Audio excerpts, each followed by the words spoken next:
Chaque 1er mai est célébré dans le monde entier la Journée internationale du travail. À Conakry, le Palais du Peuple sert de cadre pour les travailleurs de revendiquer un travail décent. Mais ce qui s'est passé ce mercredi est une première en Guinée. Des accrochages entre factions syndicales ont été enregistrés. Une grosse bagarre après le refus du SLEG d'Aboubacar Souma, qui est affilié à l'USTG version Abdoulaye Sow, d'accéder à la loge officielle. Des jets de pierre qui ont fait plusieurs blessés sur le fil d'une journée tourmentée. Voici le reportage de Djibril Ba et d'Ibrahim Assou.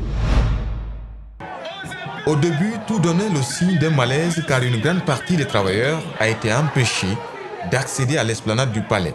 Aboubacar Souma, sitôt venu, sitôt refoulé par un groupe de jeunes.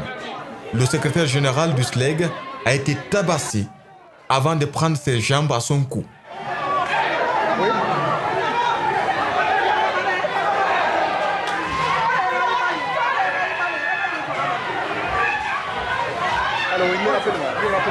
Mais nous avons été, n'est-ce pas, empêchés par un groupe de Louba qui ont commencé immédiatement à nous lancer, n'est-ce pas, des cailloux et à nous frapper avec les bâtons qui étaient déjà préparés.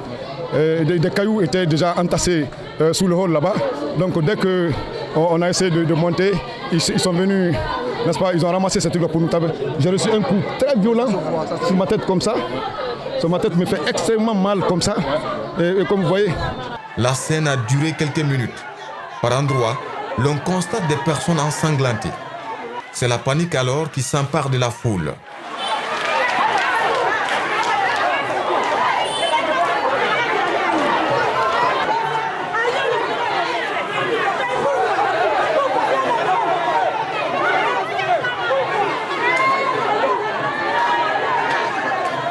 Abdoulaye Sow était aussi présent au palais. Il relate sa mésaventure. En pleine réunion du bureau exécutif de l'USTG, j'ai appelé le secrétaire général adjoint de la CNTG, en l'occurrence le nommé Kader. Il a dit que le 1er mai, ils vont me tuer. Il l'a dit. Devant tout le monde, il y avait un haut-parleur. Toutes les centrales syndicales étaient réunies autour de moi. Il a dit, nous allons te tuer au Palais du Peuple. Et aujourd'hui, lui-même a envoyé quelqu'un avec une barre de fer pour qu'on vienne s'attaquer à moi. Heureusement, les agents, nos démembrements qui sont dans la sécurité étaient autour de moi. Ces syndicalistes sont les indésirables à cette fête, argue le secrétaire général du SNE. Pourtant, c'est une rencontre où tout le monde est convié tant ce saut, mort dans l'âme. Ici, s'il vous plaît, ici c'est que le palais a été loué par la CNTG et l'USTG d'Abdoulaye Camara et une caution a été payée. Donc s'ils ont payé de l'argent pour organiser cette fête, c'est à eux seulement d'être là et à convier qui ils veulent.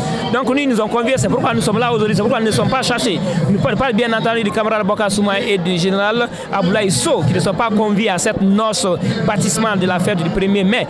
En attendant, Souma suit des soins intenses dans une clinique de la place. Les autres blessés graves, eux aussi, admis à Ignace Dine, reçoivent des traitements.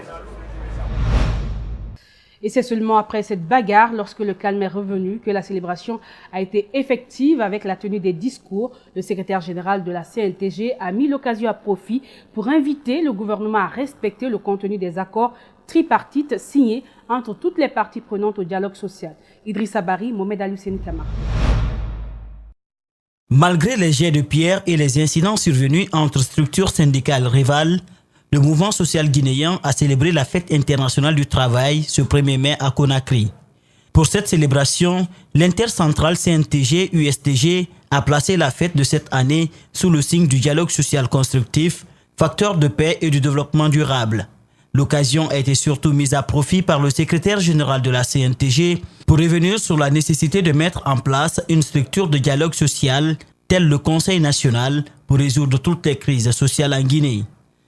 C'est le moment de vous lancer un appel pressant en vue d'accompagner la mise en œuvre effective des deux institutions de protection sociale qui sont le fruit de la lutte des travailleuses et travailleurs sous la bannière de l'intercentrale CNTG-USTG.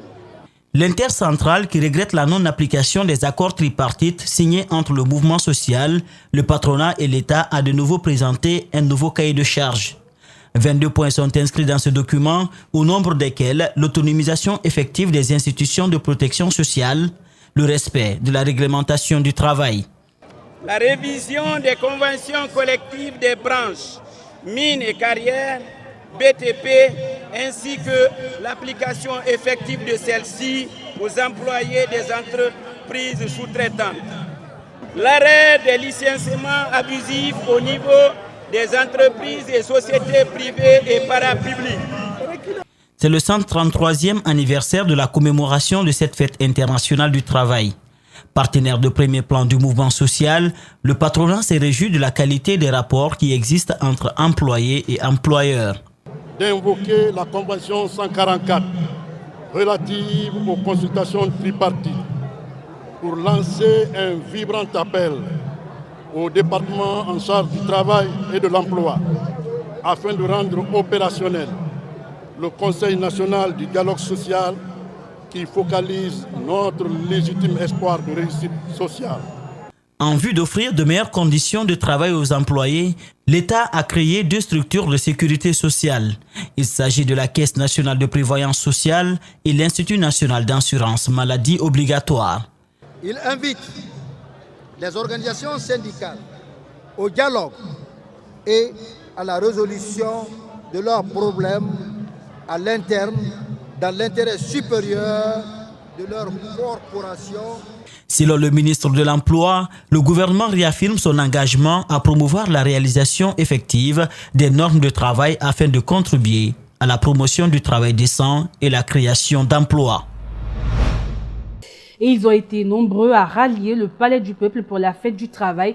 Des fonctionnaires rencontrés ont saisi l'occasion pour dénoncer les conditions dans lesquelles ils travaillent. Les problèmes ne sont apparemment pas les mêmes partout. D'autres semblent se réjouir des conditions d'exercice à la rencontre de ces employés. Je vous propose ce récit de Djibril Ba, rendu en studio par Babou Kone. Chacun s'identifie à un uniforme juste pour donner une coloration à la fête du travail. Kourouma effectue malgré lui le déplacement, car, dit-il, il n'est pas satisfait à son lieu de travail. Cela explique aussi le nombre réduit de son groupe au palais. C'est désolé, monsieur, c'est pas bien traité quand même. On est là-bas, c'est la Guinée, il faut qu'on accepte, c'est un temps. Voilà que nous retrouvons d'autres dont la situation n'est pas confortable. Il s'agit des contractuels dans l'enseignement. En clair, nous cherchons notre intégration à la fonction publique. En clair, car nous sommes à cette fête aujourd'hui, c'est pour demander à Monsieur le Président de la République que son inscription à son ministre en charge de l'Éducation nationale n'a pas été mise en application jusqu'au jour d'aujourd'hui. Donc nous appelons le Président de la République d'exiger le plus rapidement que possible à son ministre en charge de l'Éducation de prendre en compte son inscription. Partout, ils sont déterminés à porter leurs revendications. Là, ils ne sont pas seuls. La FSPE sollicite elle aussi des meilleures conditions de vie. La Fédération syndicale professionnelle de l'éducation est en train de se battre aujourd'hui pour que chaque enseignant soit logé, en train de se battre pour qu'il y ait une couverture sanitaire pour tous les enseignants. Pendant que certains ne sont pas du tout enchantés, d'autres décrivent un climat favorable dans leur entreprise. Ce que je vais à vous dire, tout se passe bien dans les meilleures conditions. C'est parce que les travailleurs sont bien entretenus. En plus, ceux qui travaillent dans les bureaux, ils travaillent bien. Les employés aussi. Voilà, les conditions de travail à UMS, je peux dire que c'est l'une des grandes sociétés de la place qui a les meilleurs traitements avec les employés. La fête du travail est instituée au 19e siècle. Donc, une aubaine pour les travailleurs d'exprimer de nombreuses réalisations faites partout.